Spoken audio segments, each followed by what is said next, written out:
দাদা হয়ে অরণ্যের মতো ভাইকে এই বিপদের দিনে তুমি দেখবে না? আমাকে ভাইকে দেখতে আসবেন না। ছোটবেলা থেকে বড় লোকটাকে দেখে শেষে কিনা তাকে অরণ্য সম্পর্কে এই নোংরা কথা তুমি ভাবলে কি করে হলো? এত বড় ভাবে বুঝি না ডাক্তার। আমি আপনাকে আমার শেষ কথা জানিয়ে দিচ্ছি। অরণ্য সমস্ত সম্পদ ত্যাগ করে গাঙ্গুলি বাড়ি ছেড়ে চলে গেছে। আমিও তার সঙ্গে ঘরে ঘরে সমস্ত সম্পদ ত্যাগ করে দিয়েছি। যাদের কাজে গাঙ্গুলি বাড়ির সঙ্গে আর অরণ্য সম্পর্ক নেই। তাই যে একটা বাইরে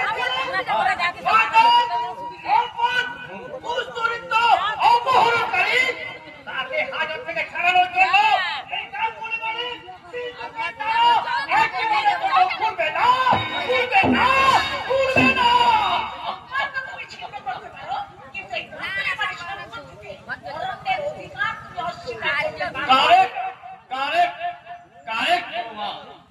অরণ্যের মন থেকে তোমার ভালোবাসা দূরে সরে যেতে পারে, কিন্তু এই গাঙ্গুলি বাড়ি ধন দৌলত সিন্ধু টাকা পয়সা ঐশ্বর্য তার ভাগ তোমাকে দিতেই হবে। যদি না দাও তাহলে আইন ভাবে তোমাকে অপরাধী হতে হবে। কিছুই করতে পারবে না, কারণ বাবা আমার নামে এমন দলিল করে দিয়ে গেছেন যে আমি যদি স্বেচ্ছায় অরণ্যকে কিছু না দিই তাহলে কেউ করতে পারবে না। এই বাবা হঠাৎ কিভাবে তোমাকে তার সমস্ত সম্পত্তি লিখে দিয়ে গেলেন? বাবা আমার নামে সমস্ত সম্পত্তি লিখে দিয়ে গেছেন। তিনি বিশ্বাস করতেন যে আমি অরণ্যকে কোনোদিন ঠকাবো না। আরে বাবা, সে কথা শুনে সেই সম্পত্তি লোভ থেকে তুমি অরণ্যকে ঠকাবে তোমার বিবেকে এতটুকু মাত্র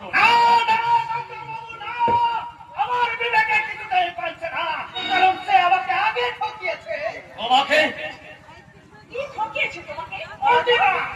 বলো কি ঠকিয়েছে? সে কাউকে ঠকায়নি, সে ঠকাতে জানে না।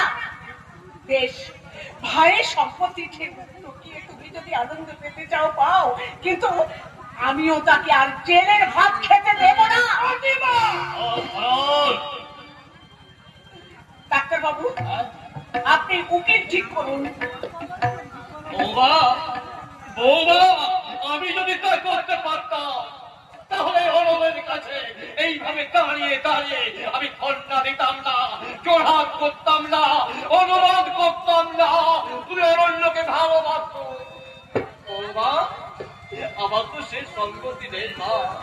আমি তো গরিবের ডাক্তার। আপনি গরিবের ডাক্তার, কিন্তু আমি গরিবের মেয়ে নই।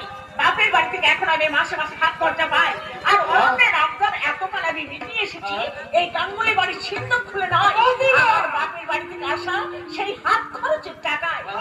আর আজও ঠাকুরপোকে জেল থেকে ছাড়িয়ে আনবার জন্য উকিল লাগাতে এই গাঙ্গুলি বাড়ির সিন্ধুক খুলতে হবে না। বিয়েতে আমার বাবার যে টাকাটা সোনার গয়না আমাকে দিয়েছিলেন, আমি তাই দিয়ে এসেছি।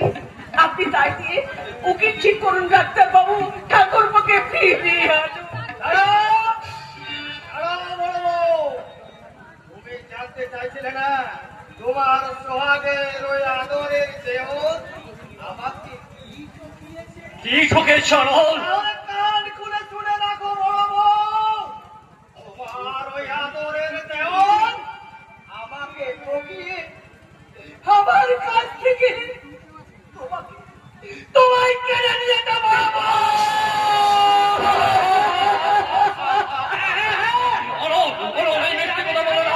এই মিথ্যে কথা বলো না।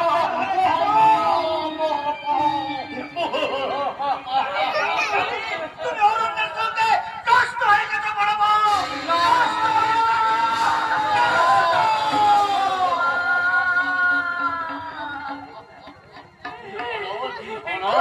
এই কথা বলতে পারলে বৌমা, তুমি এখান থেকে না না বৌমা, না না, আমি বলতে পারি না। ও নো